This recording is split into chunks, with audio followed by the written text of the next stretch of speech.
Bem, meus amigos, estou aqui para defender o seu interesse, o meu interesse, portanto, eu tenho o lado daqueles que pagam os impostos, né? Não é o lado dos que recebem o dinheiro público como se fosse infinito. Caso, por exemplo, do senhor Armínio Fraga, o ex-presidente do Banco Central, né, que viajou para os Estados Unidos, para uma universidade famosíssima de Harvard, em associação com o Massachusetts Institute of Technology, o MIT, ouvi dele o seguinte: olha, só tem uma solução para o impasse da Previdência no Brasil. A solução é congelar o salário mínimo 6 anos. Quer dizer, 6 anos nós vivemos numa inflação, principalmente a inflação dos alimentos, mas não só dos alimentos, uma inflação geral, galopante. E o senhor Armínio Fraga é um economista consagradíssimo e acha que a solução é congelar o trabalho do salário. Congelando o salário mínimo, o trabalhador não vai ter como sequer no primeiro ano de congelamento não vai conseguir pagar as suas contas. E isso aí é uma crise de fome. As crianças e seus filhos vão morrer de fome, viu, seu Armínio Fraga? Não é uma solução, porque isso aí vai resolver o problema do disparate da Previdência. No mesmo dia, no começo agora da semana, em que foi publicada a notícia do fim de semana, com a palestra aí do Armínio Fraga, a Folha de São Paulo publicou um artigo do ex-ministro da Fazenda, Mailson da Nóbrega, dizendo que o crescimento depende da solução da Previdência. Claro, eu ouço isso aí desde menino, né?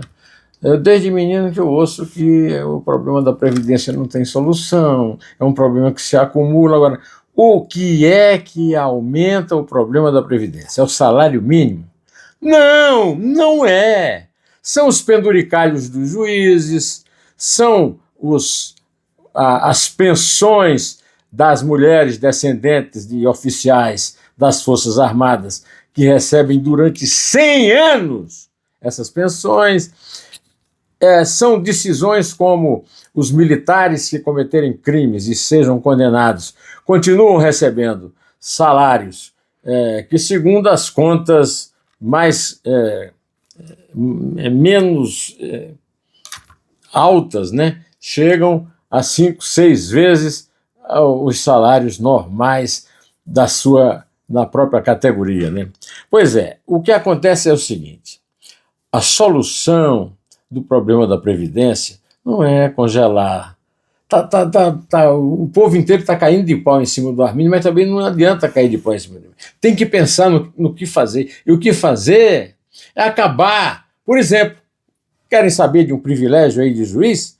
Olha, a Gazeta do Povo de Curitiba publicou que o Supremo Tribunal Federal, por unanimidade, 11-0, aceitou como razoável um argumento da Associação dos Magistrados Brasileiros de que os profissionais da alta justiça do Brasil têm direito a ficar fora dos cálculos do teto, né? Porque outros funcionários têm, como, por exemplo, as universidades federais. E o que é que tem a ver uma coisa com a outra, né? Agora, todo pedido de equiparação de juiz, o Supremo, que faz parte da categoria, que também é privilegiado pelo recebimento de aumentos de salários na categoria, dá 11-0 e dane-se quem paga a conta. E aí vem os teóricos, né, para tentar tapar o sol com a peneira, porque ninguém mostra essa realidade. Ninguém mostra. A solução é essa. A solução é matar o trabalhador de fome, seus filhos que não vão ter o que comer, porque a inflação é principalmente mais alta nos alimentos, e o congelamento significa que a inflação simplesmente não será reposta na remuneração dos assalariados, na remuneração dos assalariados que trabalham. Eu estou falando para vocês de congelamento do salário mínimo, não é de congelamento de aposentadoria, não, que já é, aliás, uma aposentadoria bastante sacrificada à aposentadoria do cidadão comum, do cidadão que trabalha em empresas e tal, comparada com a casta. Com a casta, olha, a casta, os deputados, os senadores, os oficiais das Forças Armadas, os comandantes das polícias militares, né? Os juízes, os ministros, os funcionários dos 39 ministérios que você e eu sustentamos pagando imposto para o PT cartar a marra de ter o maior ministério da história.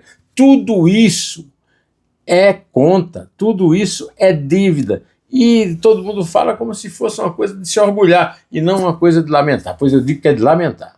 Eu estou aqui lamentando, estou exigindo que esses senhores que fazem esse tipo de comentário, como o Armínio Fraga fez lá nos Estados Unidos, repensem o que eles estão falando e olhem a realidade do cidadão que recebe o salário mínimo e a realidade dos funcionários altamente bem pagos.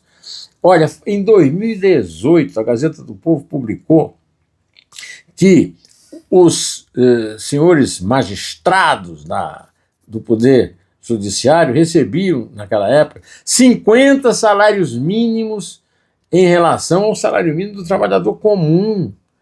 Olha, você não vai querer me convencer de que isso diminuiu. Isso não diminuiu. Na época, naquele ano, isso significava um vencimento mensal de R$ 47.700. Some com a inflação aí dos últimos 4, 5 anos, e aí você vai ver para quanto subiu isso. Agora não é só juiz não, né? Não é só militar, não. É toda a casta dirigente, política e governamental e da oposição. Os parlamentares do Senado e da Câmara, todos são afilhados dessa grande paternidade que é financiada pelo trabalhador comum, que sacrifica a sua vida e a sua família para sustentar o luxo dessa gente que vive viajando para o exterior, que está presente no futebol brasileiro, lá na denúncia que a revista Piauí fez da CBF, na qual aparecem, por exemplo, ministros como Gilmar Mendes, lá do Supremo Tribunal Federal, etc. Bom, vou ficando por aqui, vou desejando a você tudo de bom, tudo do melhor, e que apareça alguém no Brasil que pelo menos fale essa verdade, em vez de ficar propagando soluções assassinas como essa. Direto ao assunto, em pé.